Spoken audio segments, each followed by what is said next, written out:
नमस्कार। Vision IAS के news today के इस अंक में आप सभी का स्वागत है। इस अंक में हम आपके लिए लेकर आए हैं यूपीएससी परीक्षा की दृष्टि से महत्वपूर्ण कुछ अहम खबरें। इस अंक के साथ मैं हूं दिव्या तोमर। आइए सबसे पहले बात करते हैं इस अंक की खास खबरों के बारे में। 15वीं विश्व वानिकी कांग्रेस ने सियोल वन घोषणा पत्र का समर्थन किया। भारत नेपाल संबंधों को मजबूती प्रदान करने के लिए प्रधानमंत्री ने लुम्बिनी की यात्रा की। दूर संचार विभाग ने केंद्रीकृत मार्ग का अधिकार यानी राइट ऑफ वे स्वीकृति के लिए गति शक्ति संचार पोर्टल का शुभारंभ किया। एक रिपोर्ट के मुताबिक वर्ष 2016 से वर्ष 2020 के बीच आगजनी की घटनाओं में रोजाना 35 लोगों की मौत हुई। भारत सरकार ने बढ़ती घरेलू कीमतों को नियंत्रित करने के लिए गेहूं के निर्यात पर प्रतिबंध लगाया और विश्व आर्थिक मंच ने fostering effective energy transition report जारी की। और आइए अब खबरों पर विस्तार से चर्चा करते हैं।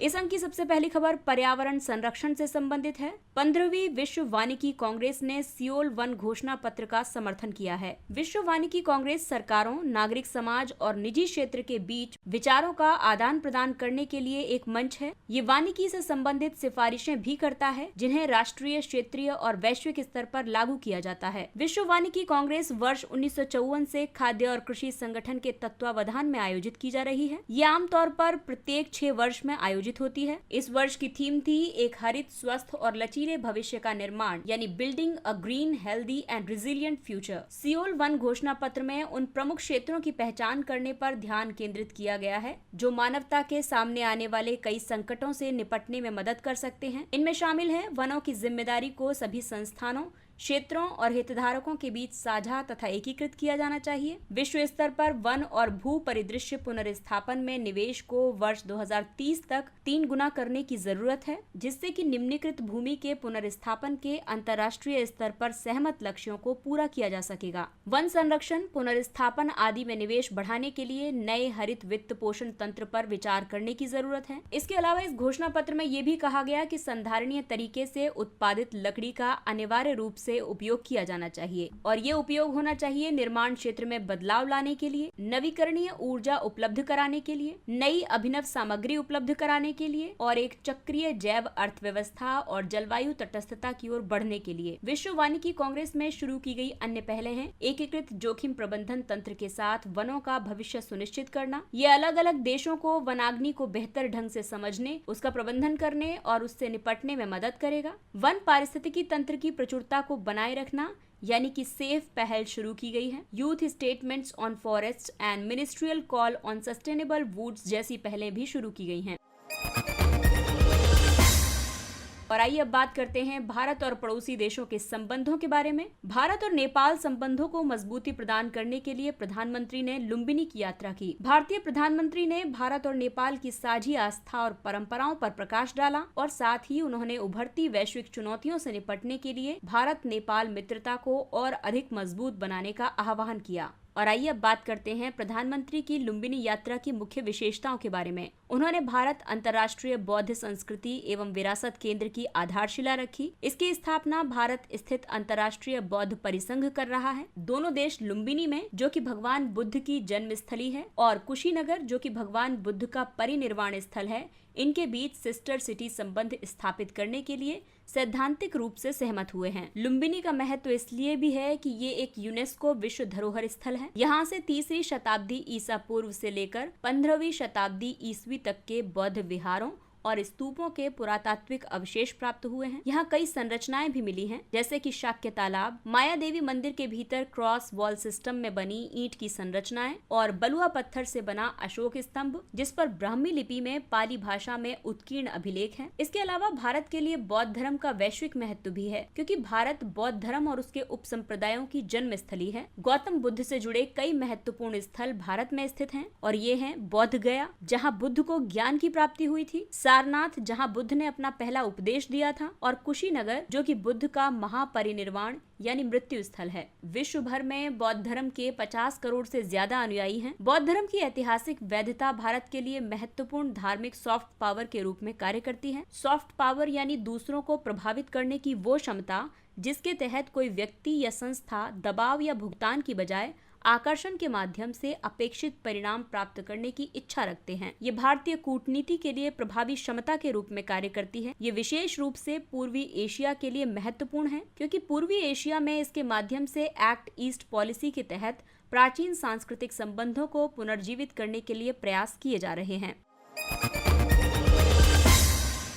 अगली खबर दूरसंचार एवं प्रौद्योगिकी से संबंधित है। दूरसंचार विभाग ने केंद्रीकृत मार्ग का अधिकार यानी राइट ऑफ वे स्वीकृति के लिए गति शक्ति संचार पोर्टल का शुभारंभ किया। ये पोर्टल प्रधानमंत्री गति शक्ति राष्ट्रीय मास्टर प्लान के अनुरूप देश भर में डिजिटल संचार अवसंरचना को सुचारू तरीके से स्थापित करने की सुविधा प्रदान करेगा। ये केंद्र और राज्य या संघ राज्य क्षेत्र की सरकारों, स्थानीय निकायों और सेवा प्रदाताओं सहित सभी हितधारकों के बीच एक सहयोगी संस्थागत तंत्र है। इसे मध्य प्रदेश राज्य इलेक्ट्रॉनिक्स विकास निगम ने विकसित किया है। गति शक्ति संचार पोर्टल के कुछ प्रमुख लाभ हैं, जैसे कि ये 5G नेटवर्क को समय पर शुरू करने में पारदर्शिता, उत्तरदायित्व, जवाबदेही और प्रभावी निगरानी सुनिश्चित करेगा। आवेदन करने और आवेदन की स्थिति की जाँच करने के लिए एक ही इंटरफेस के माध्यम से राइट ऑफ वे आवेदन और अनुमतियों को सुव्यवस्थित करेगा। दूरसंचार उद्योग अवसंरचना की स्थापना में तेजी लाने के लिए केंद्रीकृत मार्ग का अधिकार यानी ROW अनुमति की सही समय पर स्वीकृति प्राप्त करने पर निर्भर करता है। हालांकि उद्योगों को कुछ चुनौतियों का भी सामना करना पड़ता है, जैसे कि राइट ऑफ वे की स्वीकृति में लगने वाला समय, वाणिज्यिक या आवासीय क्षेत्रों में पहुंच की अनुमति दिए जाने से मना करना, राइट ऑफ वे प्रस्तावों में एकरूपता की कमी, केंद्र और राज्यों के बीच समन्वय की कमी। राष्ट्रीय डिजिटल संचार नीति 2018 के तहत सभी के लिए ब्रॉडबैंड सुनिश्चित करने का लक्ष्य रखा गया है। ये लक्ष्य ऑप्टिकल फाइबर केबल को तेजी से बिछाकर और टावर घनत्व में वृद्धि करके इन उपायों द्वारा दूर दराज के क्षेत्रों में बेहतर ब्रॉडबैंड कनेक्टिविटी के माध्यम से प्राप्त किया जाना है। इस नीति में 3 मिशन हैं। पहला है कनेक्ट इंडिया। इसका उद्देश्य मजबूत डिजिटल संचार अवसंरचना की स्थापना करना है। दूसरा है प्रोपेल इंडिया। ये अगली पीढ़ी की प्रौद्योगिकियों और सेवाओं को सक्षम बनाने के लिए है। और तीसरा है सिक्योर इंडिया, जो कि डिजिटल संचार की संप्रभुता और सुरक्षा सुनिश्चित करने के लिए है।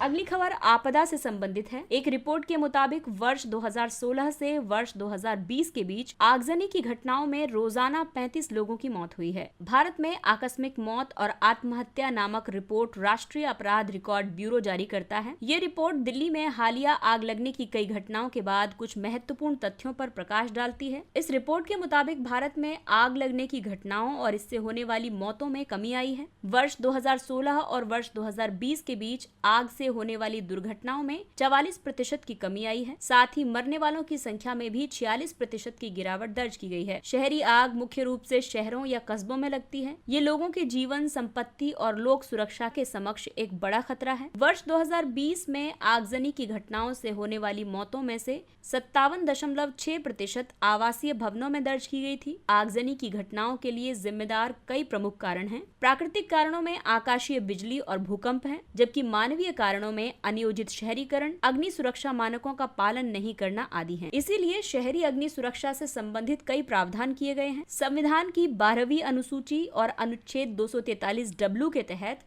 अग्निशमन सेवाओं को नगर पालिका के कार्यों में शामिल किया गया है। भारतीय मानक ब्यूरो ने भारतीय राष्ट्रीय भवन संहिता वर्ष 2016 में 3रा संस्करण प्रकाशित किया है। ये संहिता आगजनी की रोकथाम, जीवन सुरक्षा और अग्नि सुरक्षा से संबंधित है। आवासन और शहरी कार्य मंत्रालय के आदर्श भवन उपनियम भवन सुरक्षा पर आधारित है। इसके अनुसार अग्नि सुरक्षा के आधार पर मकान निर्माण की योजनाओं को अस्वीकार या स्वीकार करने के लिए मुख्य अग्निशमन अधिकारी की नियुक्ति की जानी चाहिए।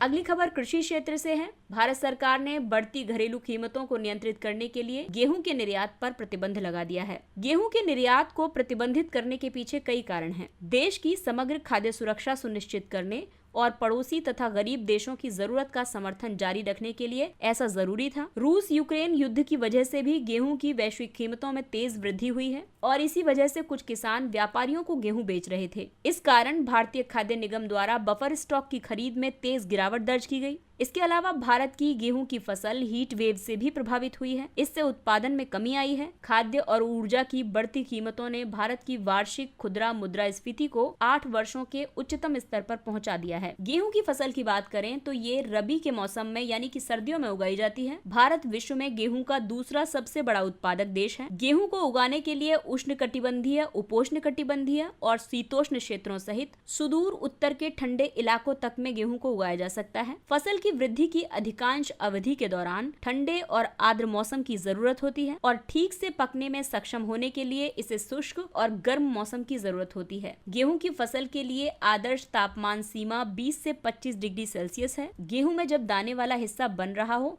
या फिर फूल लगने लगे तब अत्यधिक उच्च या निम्न तापमान और सूखा गेहूं के लिए हानिकारक होते हैं। गेहूं की खेती के लिए आदर्श मृदा है दोमट या दोमट बनावट वाली तथा अच्छी संरचना वाली और मध्यम जल धारण क्षमता वाली। गेहूं से संबंधित और अन्य सुर्खियों की बात करें तो जल्दबाजी में गेहूं को बेचने से रोकने के लिए केंद्र सरकार ने पंजाब, हरियाणा और चंडीगढ़ में गेहूं के लिए उचित और औसत गुणवत्ता मानदंडों में छूट दी है। इसके तहत सूखे और टूटे अनाज की सरकारी खरीद की सीमा बढ़ा दी गई है। मार्च में बेमौसम गर्मी की वजह से गेहूं का दाना सिकुड़ गया था।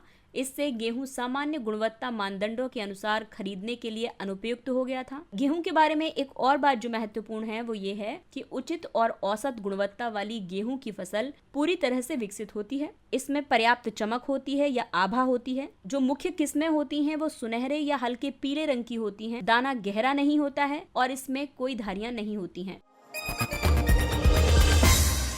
अगली खबर ऊर्जा क्षेत्र से संबंधित है। विश्व आर्थिक मंच ने fostering effective energy transition report जारी की। ये रिपोर्ट अलग अलग देशों की ऊर्जा संक्रमण की वार्षिक प्रगति के मानक के रूप में ऊर्जा संक्रमण सूचकांक का उपयोग करती है। ये सूचकांक ऊर्जा त्रिकोण के 3 आयामों और ऊर्जा संक्रमण को सक्षम बनाने वाले आयामों पर आधारित है। ऊर्जा संक्रमण से मतलब है ऊर्जा उत्पादन और खपत के लिए जीवाश्म ऊर्जा स्रोतों के स्थान पर पवन एवं सौर ऊर्जा जैसे नवीकरणीय ऊर्जा स्रोतों को अपनाना। इस रिपोर्ट में कई मुख्य निष्कर्ष दिए गए हैं, जैसे कि जलवायु परिवर्तन के बारे में जिस तरह से चिंताएं उभर रही हैं, लेकिन उसके अनुरूप ऊर्जा का संक्रमण नहीं हो पा रहा है। ऊर्जा की सुरक्षा, संधारणीयता और उस तक किफायती पहुंच के समक्ष संभावित खतरों ने चुनौतियों को और जटिल बना दिया है। किफायती ऊर्जा आपूर्ति तक पहुंच के अभाव की बात करें तो ये नवीकरणीय ऊर्जा को अपनाने के समक्ष एक प्रमुख खतरे के रूप में उभरा है। मानव जनित उत्सर्जन में 30% से ज्यादा योगदान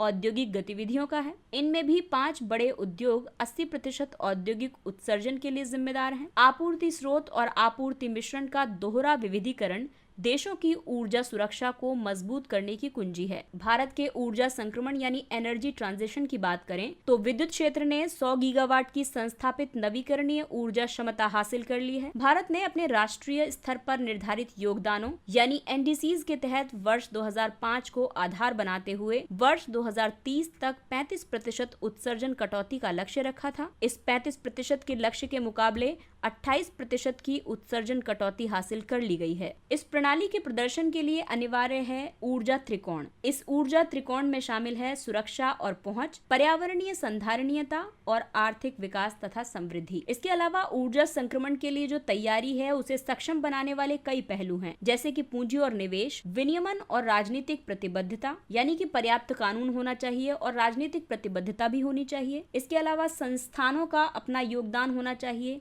गवर्नेंस प्रॉपर होना चाहिए, अभिशासन प्रॉपर होना चाहिए, साथ ही अवसंरचना यानी इंफ्रास्ट्रक्चर और कारोबारी परिवेश जो है वो इनोवेटिव होना चाहिए। साथ ही मानव पूंजी और उपभोक्ता भागीदारी होनी चाहिए तथा ऊर्जा प्रणाली की संरचना होनी चाहिए। ये सभी मिलकर के ऊर्जा संक्रमण सूचकांक रूपरेखा प्रस्तुत करते हैं।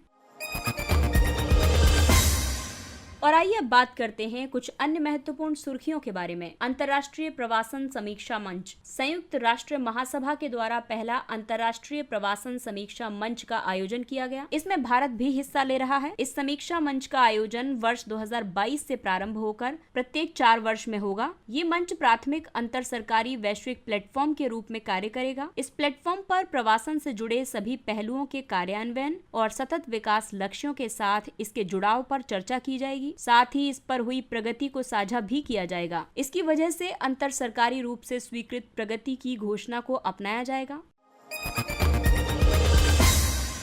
अगला है उपासना स्थल विशेष उपबंध अधिनियम 1991। ये अधिनियम 15 अगस्त 1947 से पहले मौजूद किसी भी धर्म के उपासना स्थल के रूपांतरण पर रोक लगाता है। साथ ही ये किसी उपासना स्थल के धार्मिक चरित्र को बनाए रखने का भी प्रावधान करता है। हालांकि अधिनियम के प्रावधान राम जन्मभूमि बाबरी मस्जिद मामले पर लागू नहीं होंगे। अधिनियम किसी भी धार्मिक संप्रदाय के उपासना स्थल को एक अलग धार्मिक संप्रदाय के उपासना स्थल में बदलने पर रोक लगाता है। इसमें आगे ये प्रावधान किया गया है कि न्यायालयों में पहले से लंबित ऐसे मामलों को समाप्त कर दिया जाएगा।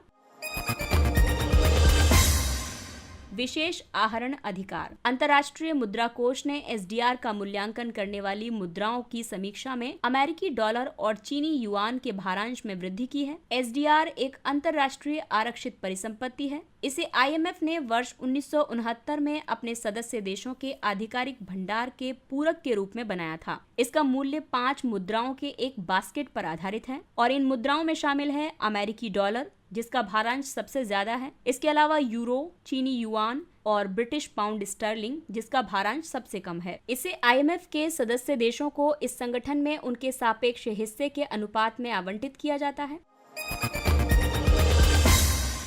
क्षेत्रीय आतंकवाद रोधी संरचना यानी regional anti terrorist structure. Bharat Shanghai सहयोग संगठन की आतंकवाद रोधी संस्था रेड्स की बैठक की मेजबानी कर रहा है। रेड्स आतंकवाद, अलगाववाद और उग्रवाद से निपटने के लिए एससीओ सदस्य देशों के सक्षम निकायों के बीच समन्वय और वार्ता का समर्थन करती है। इसके अंतर्गत वार्षिक संयुक्त आतंकवाद रोधी अभ्यास, सीमा पर तैनात बलों के बीच वार्ता आदि के आयोजन के माध्यम से सदस्य देशों की आतंकवाद रोधी क्षमता विकसित की जा रही है। एससीओ को वर्ष 2001 में शंघाई में स्थापित किया गया था। ये एक स्थायी अंतर सरकारी राजनीतिक, आर्थिक और सैन्य संगठन है। एससीओ के सदस्य देशों में रूस, चीन, भारत, पाकिस्तान, किर्गिज गणराज्य, कजाकिस्तान, ताजिकिस्तान और उज्बेकिस्तान शामिल हैं।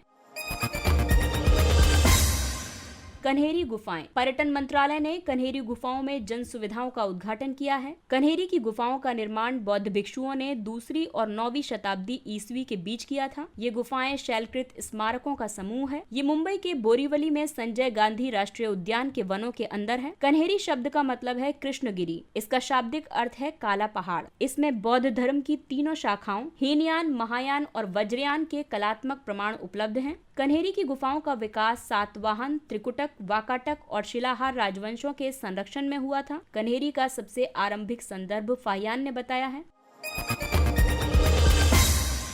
Ramgarh Vishdhari tiger reserve. राजस्थान सरकार ने रामगढ़ विषधारी वन्यजीव अभयारण्य को टाइगर रिजर्व के रूप में अधिसूचित किया है। बाघ अभयारण्यों को राज्य सरकार अधिसूचित करती है। ये अधिसूचना राष्ट्रीय बाघ संरक्षण प्राधिकरण की सलाह पर वन्यजीव संरक्षण अधिनियम 1972 के प्रावधानों के अनुसार जारी की जाती है। ये रणथंभौर, सरिस्का और मुकुंदरा के बाद राजस्थान का चौथा टाइगर रिजर्व है। ये भारत का 52वां टाइगर रिजर्व है। रामगढ़ विषधारी, रणथंभौर टाइगर रिजर्व और मुकुंदरा हिल्स टाइगर रिजर्व के बीच बाघ गलियारे के रूप में कार्य करता है।